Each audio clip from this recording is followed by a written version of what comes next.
would be my guess. You're listening to the Jay Bird Watching Podcast, the official podcast of jaysjournal.com and fansided.com. We are the official ballroom chat for everything Toronto Blue Jays baseball, from game highlights to rumors and all the stuff in between. Here's your host, Craig Borden, with co-hosts Jason Lyons and Liz McGuire. Now let's talk some Toronto Blue Jays baseball. Hello and good evening, all you wonderful Toronto Blue Jays fans. We are here on Jaybird Watching live for the wonderful pregame show to, I dare say it for the first time on this show, gentlemen, the World Series. Oh my God, let's let that set in for a second. So with me, we got Jason Lyons, my buddy, my pal. How you doing, bud?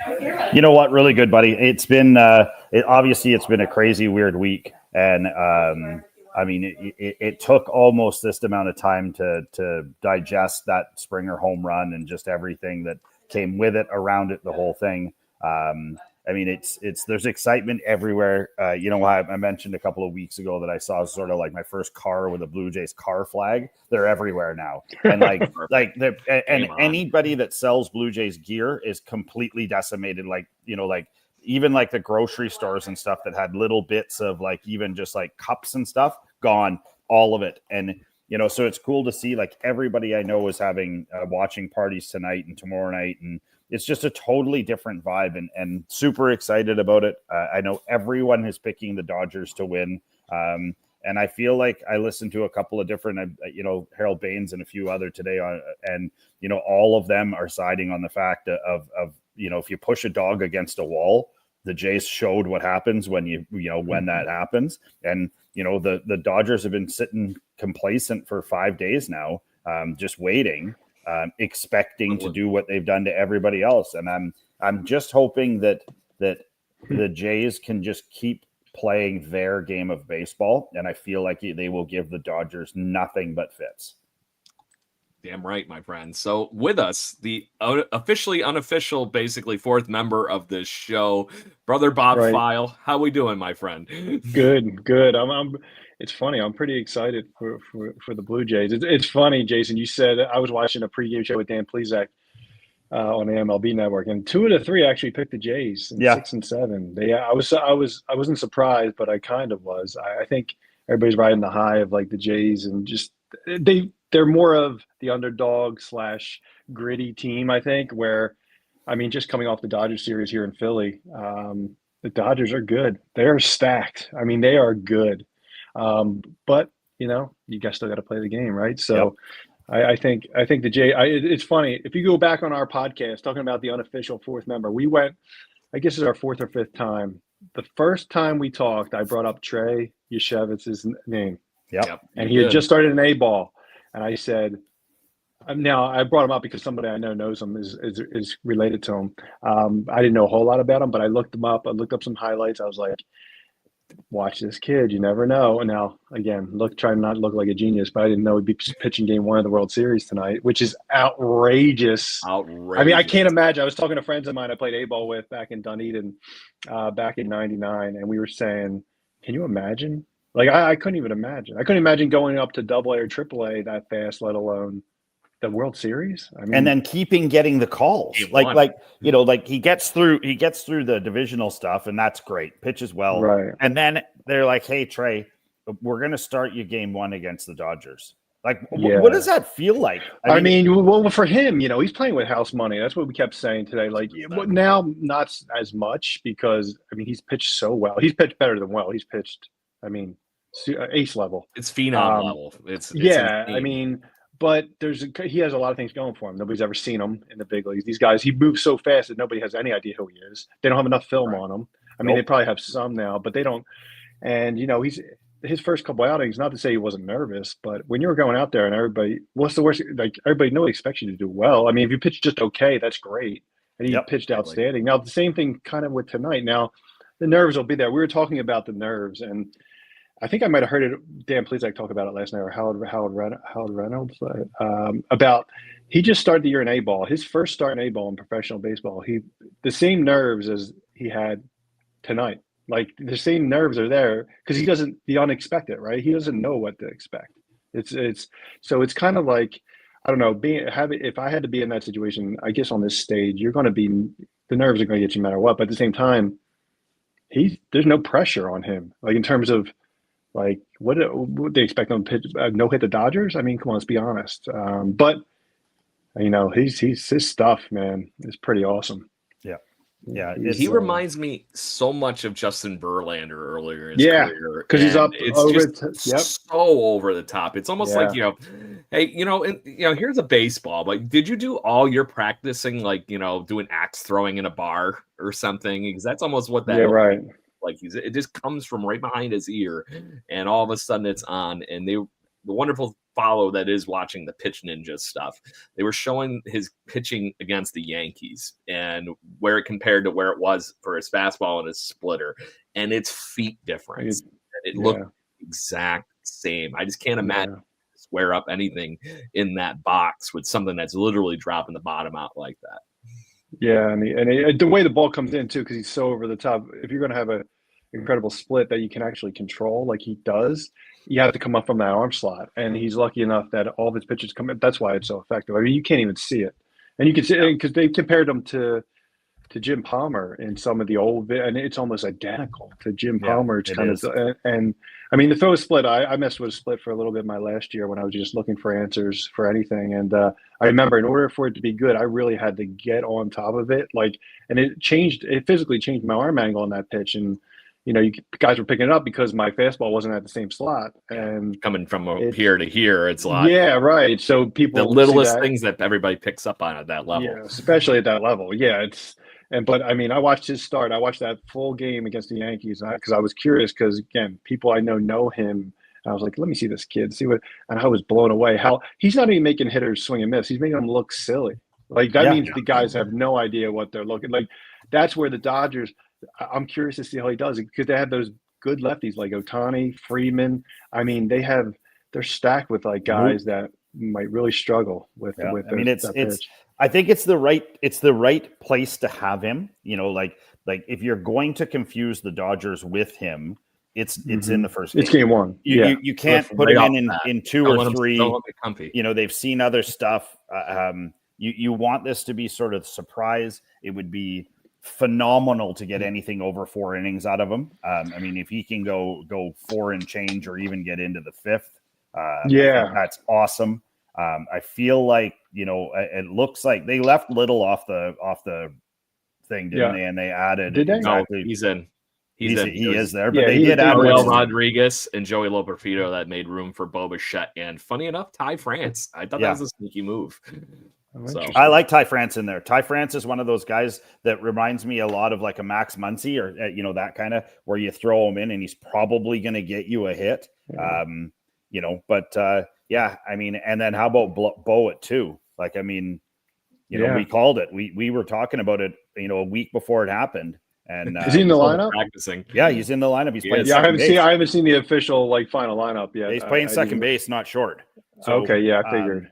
But it was interesting to listen to. Again, Harold Reynolds was talking about Bo, and he was saying that he looked incredible at short. Like his turn was great. He's ripping the ball to first base, and if you don't have to move as much, he can be very effective. And obviously they've been able to deal with Springer's pain after the ball off his knee. So if Bo's taking full cuts, and again, I feel like they've really hidden him from no one's seen his BP. I've seen everybody else's BP. Right. Weirdly missing was Bo's BP. Yeah. Right. But, I would imagine that they're savvy enough that they wouldn't put him in if he wasn't hitting the ball very well.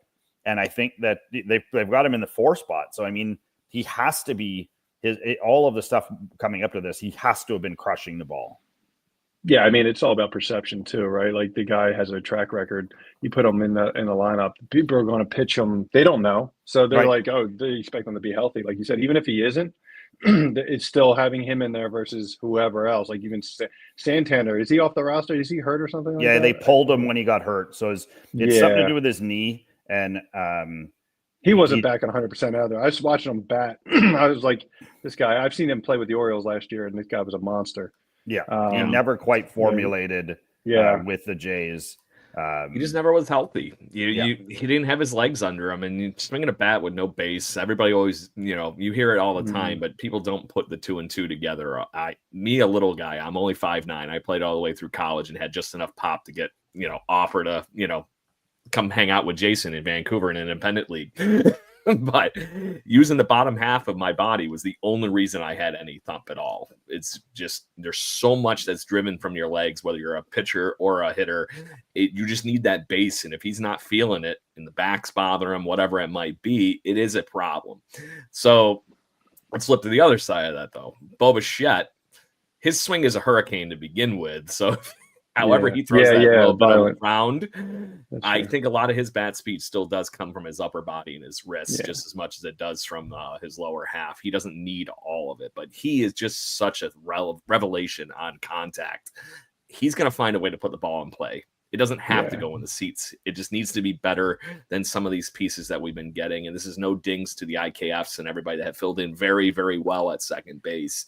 There is a very different threat in this lineup with somebody like Bo Bichette, regardless of if he's 100% or 90% or even 80. There was a very, very different look in that lineup with him in it. Yeah, I mean, I love the Blue Jays lineup. Having watched them really intimately I've been watching them ever since we started meeting. I've been, watching some games, watching some highlights, but they have some key, like, I wouldn't say no names, but kind of like under the radar guys that are like Clement.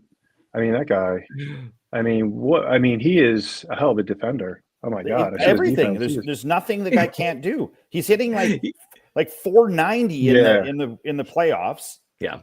And Nathan Lukes, like 11 years in the minor leagues, this guy kicking around. And he's the same. He's hitting, he almost hung it up, 390 and has made every ball that's hit at him, has made a play on it.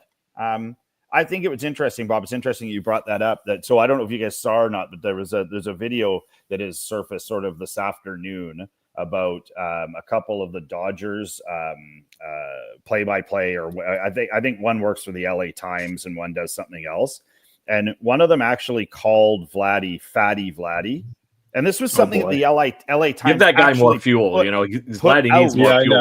I know. He called and then the other guy said he was like, this is the most forgettable team I've ever seen in any sport ever. And he's like, who's that catcher? And he's like Kirk. They're like Kirk, and he's like, yeah, he's not a very hulking. And the one guy's like, well, he's pretty hulking in one area.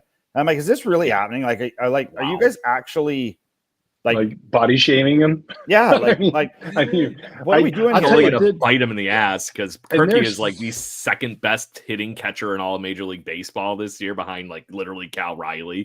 Vlad is God. The Yankees. He's a good catcher too, Kirk. Great Kirk's catcher. A very good receiver. Catcher. Like watching him closely, like with Trey in his first, like the things he does behind the plate, it's quiet, right? It's kind of like the Mariners guy.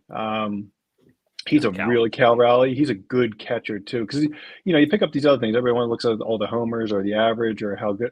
I mean, the impact that the catcher makes on the game. I mean, it is monstrous. Like my rookie year alone, like Darren Fletcher. If I didn't have him, I mean, he just what he taught me, what he called, like why he called it, he would explain to me. And this guy had like 13 years in the big leagues at that point, and you just can't replace that. It's so important that the average fan would never even really see it. Like they would just be like, yeah, he's catching the ball, right? But the game calling, the way they receive the ball, the way they control the game. I mean, Kirk has been impressive, like way more.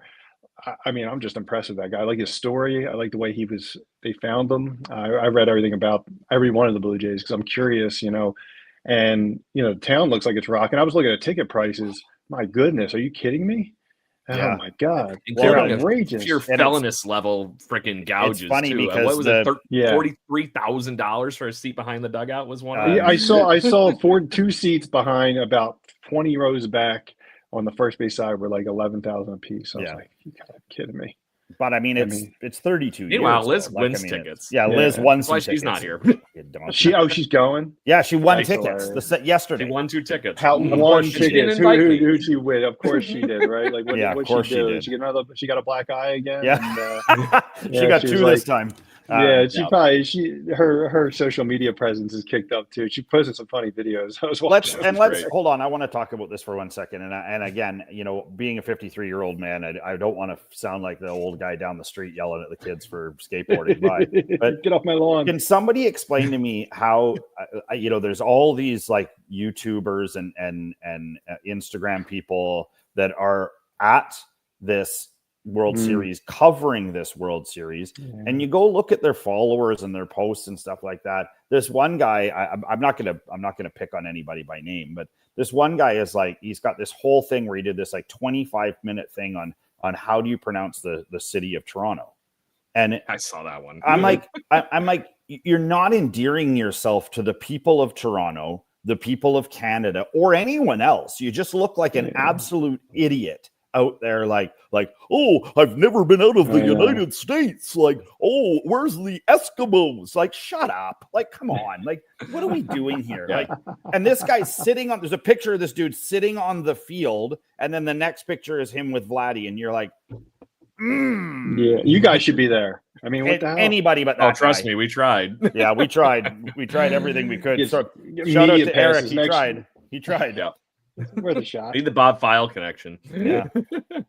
If it had been in Philly, I probably could have used the dong and the Bob File connection to get in. There you go. Yeah, I mean, the Toronto. I have some connections, Claude. I mean, I know Pete Walker really well. I know John Schneider. John Schneider was our bullpen catcher in A-ball. Like, the guy didn't even play an inning. And he was so young. He just came out of school, and he kind of floated around the minor leagues as like the bullpen / bench guy. And it's a pretty amazing. Part of the great story.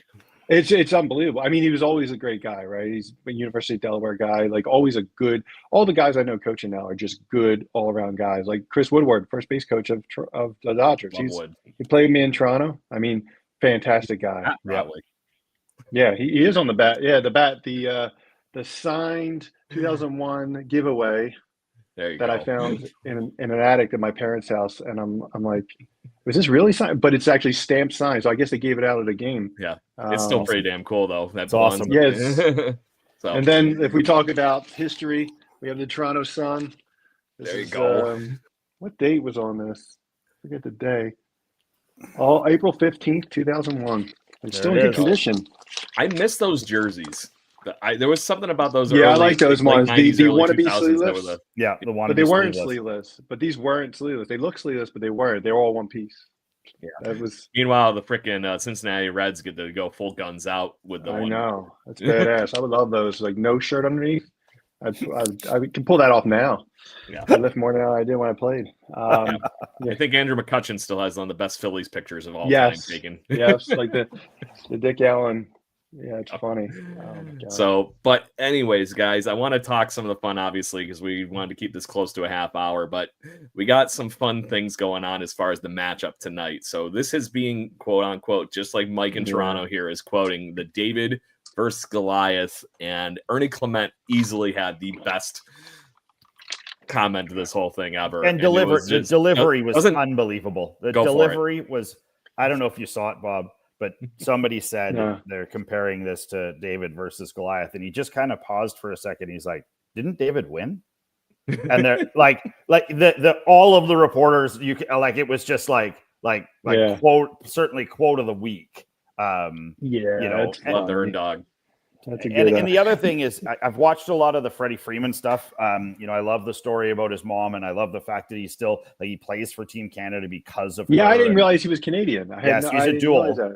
So right. He said it started. He goes. The quote was, "It started already in the airport because I only brought my American passport." And so the girl at the thing was like, "No, what are you only bringing this for? You're a Canadian citizen. We got to see it." And so I hope that the fans in the Dome today give Freddie a really warm. I'm hoping that his first AB, they give him a nice big long. Round of applause. Toronto fans are pretty good. Yeah, they are. They recognize. They recognize. Oh, how about that? Well, we could have a whole episode about the possible all this Harper trade stuff. Yeah, I know. It's wild in Philly. I mean, it's even Kirk. I mean, the stuff. It is Philly's Philly though. I mean, that's playing in Philly. It's hardcore. It's nothing. I mean, it'd be fun and everything, but I enjoyed playing in Toronto. What a great city to play in because the fans they're solid. They're just solid. I like I guess like most cities, except for some of the big cities that are crazy. The guys now that are coming out, and even Cal Rowley has come out to say that, I mean, the guy didn't have a pass ball or a wild pitch called all year long, not one. And then he had 4 in a game. And you're like, and he actually admitted that the volume of the crowd was so significant, it was starting to get to him. Like it was. They had the dome closed, didn't they? The last game was it closed? Yeah. That's a huge difference. So I remember we would have 20 or we would have like 30,000 at games because they weren't selling out back then. But the closed dome, it made it feel like it was rocking. 200, yeah. Is it closed tonight? Yeah, oh yeah, for sure it will be. There's no way it's not a fully closed dome. It still has a bit that's open. But it's right behind home plate, they've made sure. It goes out. It's just it's just punishing on the fielders. And they were talking about the Suarez, like when Suarez booted that ball, you could see him like looking at the crowd, like the crowd's just so loud coming at you from that side. And so, like I said, I feel like Dodger Stadium is a mausoleum. I've watched a lot of Dodger baseball, even Dodger playoff baseball. Pitchers Park too. It's an outdoor, it's not super loud. I've been there a couple times and it's not intimidating. No, it's not going to affect. No, not at all. I mean, you look at it worse than Yankee Stadium. No. Yeah. I mean, I always said Yankee Stadium gets a bad rap for, it's so loud there, but I never thought I always loved pitching there because it was so loud, but it wasn't like targeted loud, like where there are mean people like Philly. And I'm from Philly. That was brutal playing in Philly. Like Fenway Park is the same way where it's like you can hear people. Yankee Stadium's so loud that it's like almost like white noise. But yeah, Toronto is in the city. I was telling somebody today, or maybe it was my wife. We were talking about the actual where the I still call it the Sky Dome, of course, Rogers Center. It's where it's located in the city is a great location because you're like really you walk out and you can go to dinner. It's like I compare it to Phillies where the Philly Stadium is. I wish the Phillies had a stadium right downtown because it just makes the experience even crazier. Especially games you like don't want to go to the one giant monster bar in between all the stadiums and be like this far away from everybody. I know, right? I know. Was the restaurant is like I know they did a lot of work on the Sky Dome. The restaurant's still there. The hotel's obviously still there because those hotel rooms are awesome. $8,000. Is that what it is? $8,000 for to get one of the rooms that was that allowed you to see the field.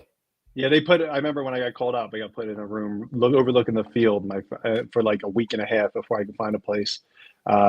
And it was unbelievable. It was awesome. David Snyder was throwing balls to people in the windows. That's awesome. Kelvin Escobar used to do that because he would just fire these rockets out because it's hard to get it up there. It's up there, and you have to throw it straight up. It's a tough throw, and guys would do that all the time. Try to the stuff you see in that hotel, or at least used to see. Some wild stuff during games too. Oh my god! Yeah, a few wild things. Can't talk about it on a PG-13 rated show. So, but that's what this dome needs to be. We talked about if you want to make the Dodgers uncomfortable, was get ahead of them and let Trey Savage do this to begin with. The ballpark needs to be that thumping part tonight, and they have been the 27th man on this roster to really drive this team and been that heartbeat to that. You watch that video of George Springer's home run. It is thunderous, awesome. Even before the pitch was, it was just, let's go Blue Jays, clap, clap, clap. And then all of a sudden you hear just every microphone that has recorded that sound, you can just hear it instantly getting jacked up. And then it finally levels up. So somebody had a decibel reader, like a noise it was level reader. It was over 100, 110 it went up to. I was like, oh my goodness. So that's pretty. It's been pretty rad. Even I've got some friends that even went down to Seattle for Game 4, Game 5, game 4 especially, like they were saying that the Blue Jays chants, even though there was only maybe a couple of thousand people there, were drowning out the Mariners. And then when the home runs were hit, it was so loud effectively that you could see people that weren't paying attention that thought it was maybe a Mariners, like the guy caught it. You know what I mean? Like it was such a loud cheer. They were like, oh, the Mariners must have done something. Oh no, it was a Jays home run. So it's see that cool. Wrath of Rock comment. Best way to beat the Dodgers is knock around the starters. It's a little bit easier to type that than it actually is to do that. Blake Snell is. I mean, Blake Snell. I'd never seen him pitch. I mean, I didn't watch him as close as I did when he pitched against the Phillies. I was like, oh my! I mean, that guy is locked in. I mean, Blue Jays fans know him too well from all his time with the Rays. Oh, that's right. That's right. Oh my God, he's always found a way in the Sky Dome to just mow through Blue Jays hitters. But this is a different team than he's faced. So, well, again, outside of Vlad Jr., some of these guys, right? Yeah, the Blue Jays have struck out the least of any major league team. That's why I keep coming back to that stat. I don't know if I heard that from you. I heard it somewhere. And we talk about the strikeouts all the time, and all the teams striking out. But you look at this, and it's like there's something to it. They put the ball in play all the time. All these guys. That's why they're fun to watch. They're fun to watch without fear too. A lot of action. Like that's the one thing. Like and you know, like talking about that Springer home run. Like if you watch that at bat that Barger had to get himself on, I mean that was an excellent at bat for a guy who doesn't have a lot of Major League Baseball, pressure situation stuff and. I like that the American coverage has focused a lot on him, Clement, Jimenez. Like they're trying to get these guys out to be more notable names. But a guy like Barger, I mean, he's tough. Like, I mean, if you haven't seen a highlight of him, hitting one into the third deck or something, then you probably have no idea who this dude is. And he's showing that he has way more baseball acumen than he was probably given credit for, especially when he was here. I mean, he was a home run guy. He was a knuckle dragging home run dude. Like he just ripped the skin off the ball every time he hit it. And, you were like, this guy's probably not the sharpest knife in the drawer. But he's proving that he is. He's a very smart guy and really knows the game. And I mean, great at bat, great IKF. Holy shit, what an at bat. And then, just the story. I was reading a thing from a non-baseball fan that they MLB put that really cool video of the inning together. And he goes, as a non-baseball fan, just watching this could make you a baseball fan because you're forced to go figure out the context and you're forced to go see all these other things. And if anything, one of the things that this World Series I think can do is it will create sort of the Gretzky bump that that him moving to LA did, or the when the St. Louis Blues finally won the Stanley Cup after 1,000 years, that a big bump in kids coming out of St. Louis playing hockey. And so my hope is again that like even my friends that are not baseball people are watching the game tonight and they've been inundating me with questions on my phone, like, because they're going to be at a party with people and they don't want to be like, well, why are there two guys out on that play? And I'm like, well, that's a double play. This is how that can happen, blah, blah, blah. So they don't wear ice skates. They don't. No, actually, you know what? Be honest, most of them are soccer people. That really don't watch baseball. Yeah. And it's because is that a West Coast Canada thing? Or is that more soccer? I think Toronto certainly has a massive soccer population. Yeah, of course. Because it's the international part of of it. We have such a huge Persian and Iranian just and European period, whatever, right? Non, just regular white people. So there is a ton of soccer and other stuff and those people having not ice baseball. Yeah, I've seen that video clip that is on the internet, Rath. I don't mind the tennis baseball. That one's pretty rad. Have you seen that one? It was like that movie Basketball. That was baseball and basketball. So we just started talking about that remember they had the psychouts and they would of the psychouts basically focused around air supply for some reason. They really like making fun of Steve Perry. So Steve Perry. Yeah. Oh God, hilarious. That's great. But to your point, it's just incredible to watch. And like I said, you guys obviously know I'm a baseball fanatic, and I've infected my wife with the split, which is watching these Blue Jays things over the last few weeks. And she's like, yeah, I'll go to the games. I like being there. But she's just like, how is this how it always has been? Did I miss something? and she's like enamored with it now. She's knocking on the door, wondering if we're gonna have dinner and watch the game yet. So but it's a perfect time to be a baseball fan, an even better time to be a Blue Jays or a Dodgers fan. And it's just so much fun. But I do have to put this last little fun quote up here. Get your last questions in, everybody that's on the Discord or anywhere on the, our wonderful things. It's, you mentioned it's easier to type. And so it is a lot. But after 3 pitches, I'm not gonna lie, I would strangely be in the same place. Wrath of Brock. Good call. So I want to talk. What's the blind squirrel finds a nut every once in a while? Yeah, right. Throw the bad head at it, see what happens. Yeah. So I want to get some bold predictions, boys. It's game 1. Who do you think is going to be the standout performer for the Blue Jays tonight? Go around the table. Who do you want me to start? Yeah, go ahead, Jason. I'll give you a second. Okay, so I'm gonna do a combined. So my standout for tonight is going to be the Blue Jays pitching. The Blue Jays pitching is going to introduce themselves to the teeth of the lion, and they are going to prevail strongly. We're going to get good outings from everybody. I'm hoping to see a double back slap for Louis Varland, which could be, without having a really cool entrance thing, it could be my favorite thing going on. And the coach has to, the one time he was like waiting to go, he's like, are you going to hit me or not? And the coach just got his arms loaded, and they're kind of waiting for it to come back from commercial. And Varland kind of looks like this into the crowd, and then he hammers him, and he's like, oh God. But yeah, I mean, I think my Apple Auto Glass performer of the night will be the Blue Jays pitching staff. Yeah, that's go. Mr. File. That's a good one. That's a good one. I can't talk about that because it all depends on Trey and how long he goes and the rest of the pitching staff, if they can, keep it together. But if it's to pick a singular player, I like the way Kirk matches up against Snell, because I just like the way, the type of hitter he is. He's more of a contact gap to gap guy, and I think Snell will struggle again. Not struggle, but they're the kind of guys that give him headaches. And I think Springer might give him some headaches too. But you look at Kirk, I don't know how healthy Springer is. He hit that homer, and he hit it off the back foot. The way he swung at that, if he's healthy, then it could be Springer. But I like Kirk. I think Kirk's matches up in this matchup, and then the bottom of the Jays lineup, like Clement. I love Clement now. You're pulling my picks now, bud. Yeah, I know. I'm saying a lot of different guys, but I'm trying to think of the matchup with Snell. Having just saw him pitch and dominate the Phillies, but the Phillies have a lot of big swing guys. And the guys that gave Snell a little bit of trouble were guys like Stott and Turner that would take pitches and kind of just foul pitches off.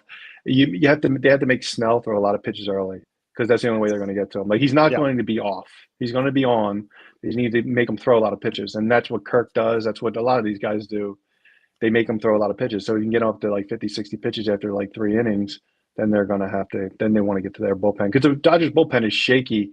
They've been rolling because their starter's been going six plus innings or so, and then they go to one guy, maybe 2, and then they're good. But if you get a starter out of there after 4 innings, they could be in trouble. The Dodgers. That's where their weakness is. So, and even the fact that they basically had to salvage that bullpen by just happening to get Roki Sasaki back, and he has. Wow. I mean, I saw him. I mean, having seen him pitch multiple innings, I mean, is his stuff electric? Yeah, but he's a little bit wild. He can lose it a little bit. He was throwing some pitches that were to the backstop, and then the next one would be a nasty splitter. So he's not a guaranteed lockdown closer either by any means at this point. Seems like a wild thing. Yeah, a little bit of Charlie Sheen. Yeah. Sorry, buddy. I can see that. Yeah, Mitch Williams. That's hilarious. That's junior year of high school. Never forget it.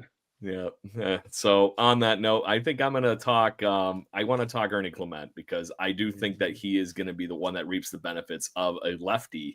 You guys, he had one of the best seasons that you can have against left-handed pitching in as long as I can remember. He just chews up lefties. And to your point, Bob, I agree that if you get the Snell, the guys that give him trouble are the aggressive or the guys that just foul pitch after pitch after pitch. Mm-hmm. Clement can be both those guys. When he has some of his home runs, he ambushes that first pitch in the exact spot that he was looking for it. If it's a one at bat, he gets those little opposite field dribblers that go through the infield because they weren't expecting it. Yeah. There is something tonight that I'm going to hopefully have just the kind of good luck that I've been having, knock on desk, and picking guys like Andres Jimenez to be the pick to click in a game. So I'm calling Ernie Clement tonight. There you go. There you go. I like that pick. I like that one. That's my second. There you For go. sure. Great minds think alike, bud. Yeah. So Yeah. anyway, guest of the pod, Bob. Anything you want to shamelessly self-promote or chit-chat to end the show here? I wish I had some self-promotion. I wish I had some side hustle, but I don't. So you can come back anytime and just hang out and goof around and talk baseball with us. So let's talk about the logistics. Like game one, 8, they're all 8 p.m. starts, right? 8 p.m. Eastern? Yep. Is that it? Yeah. Okay. 8 p.m. And tonight's game, and then tomorrow, are they playing tomorrow? Yep. 5 o'clock. And then what's 2, 3, 2? Is Yep. that what it is? Yep. So they'll travel Sunday, play Monday, Tuesday, Wednesday, Wednesday, travel and- Thursday. Yeah, and east to west coast basically at the end of the day too. So it's going to be interesting as far as logistics to your point. That day is going to be a long day in an airport for everybody. Especially here in the States when we don't have airports working right now. Yeah, well, no kidding. I just went to Boston. It took me 10 hours to get there from a Sorry, bud. flight. I got to try and go over the border on Saturday morning. Or Sunday morning. Yeah, good luck with that. To it. Yeah, one runway was open. The government shut down, so it's causing headaches at the airports right now. Pretty substantial. So. Yeah, but when you're flying charter planes, that's too much of an issue. I mean, they're pulling the bus up to the plane, getting on and taking off. So it's a little more luxurious than us average folks going on in coach. There you go. Good deal. Anything else, fellas? Otherwise, it's that time of day that we get to go prep and hurry up and crush a bunch of beer, eat your dinner or whatever, and then obviously put your I'm just about to get lucky on hat, grab your rabbit foot, whatever. I'm just about to get on taco prep. We got my whole family's coming here tonight. My sister's oldest Tobin is back from Moose Jaw playing some hockey in Moose Jaw. I often worry that a place like Moose Jaw is like what the settlers got, like a disease they got, and that's why they named it that. Don't go there. You get Moose Jaw. You might get Moose Jaw. Salmon arm. No. Yeah, you don't want either of those things. But yeah, so it'll be rad to have the whole family here, and everybody's pumped up. I'm fired up about it. I just at this point now, like Game 7, I just want it to start and get rolling, and then at least I can get by those sort of sick feelings that the J-Rod home run and those gave me. But I want all the pomp and circumstance. I want to see it all. I want it all. Yeah. So I think this is a fun one here. I got to put out here as we roll off into the sunset here. If you were wondering how City is pumped, the Raptors game apparently is at tip off and there's nobody in the arena. No, I can't imagine there's anybody. There's a reason they moved the tip off time for the Raptors game and the Maple Leafs tonight, and it was literally, I wonder what was going on. So that's too fun. So on that note, boys, obviously we're wrapping the show, but if you all have not gotten the wonderful things that we've been putting out on social media and all that kind of good stuff, we are going to have a pregame show just like we had here with our buddy Bob File every game. And we're going to talk for a half hour or so with some fun people. Tomorrow, we actually have a really intriguing one that I was very surprised to get a phone call for right at the end of the day today here at my work. And I was literally packing my stuff up to come home. And I got a call from the mayor of Dunedin, Mo Freeney. She is going to be joining us to hang out and talk all things wonderful Toronto Blue Jays baseball. And they are having a watch party in the village of Dunedin every night. Very cool. To hang out and watch and talk Toronto Blue Jays baseball. Great city. So cool. Love it down there. Yeah. We'll say hi to her for you. There. Yeah. She's a great lady. We've had her on a couple times. Has she been the mayor a long time? Yeah, 25 years or something like that. 2 years, I think, but she's been a public official for like 25 years. Oh, wow. Dunedin. So, but she is a wonderful, wonderful, wonderful person. We love having her on the show. Yeah. called me. She was so excited. She's actually at the game with, I'll say, the Blue Jays brass and everything this evening. So we wish her well and having fun, obviously, at this ball game. She is so psyched to hopefully talk about a Trey Savage win, because she's loved that everybody has been talking about Dunedin because he started his season this year in Dunedin. Very cool. Well, by the way, who's throwing out the first pitch? Is it Jensen? Oh, Cito. It's your buddy. Yep. Cito Gaston, the Cito? yeah. I thought I read Gentle Ankles. So rad. Oh, I didn't know Cito was throwing out. That's awesome. The place is going to explode. Like when he walks out of that Dougie, they're going to go absolute snap show. Oh, yeah. Wow. And then tomorrow night, he's got to be like hundreds. He's got to be, he's got 212. I mean, he's got to be 90. I feel like he's lived forever. I know. He looks like he's not a day over 40 still, by the way. No, I know. I mean, he looks the same as he did when we coached with us. Like, I mean, he looks exactly the same. Exactly the same. And same then mustache, tomorrow night, everything. Yeah, tomorrow night, Joe Carter is going to be throwing out the pitch. Really? Yes. So those are your first two ceremonial first pitches. 81 years old, Cito. Yeah. Oh, okay. Not bad. 81. Right out of first pitch. So that's awesome. Yep.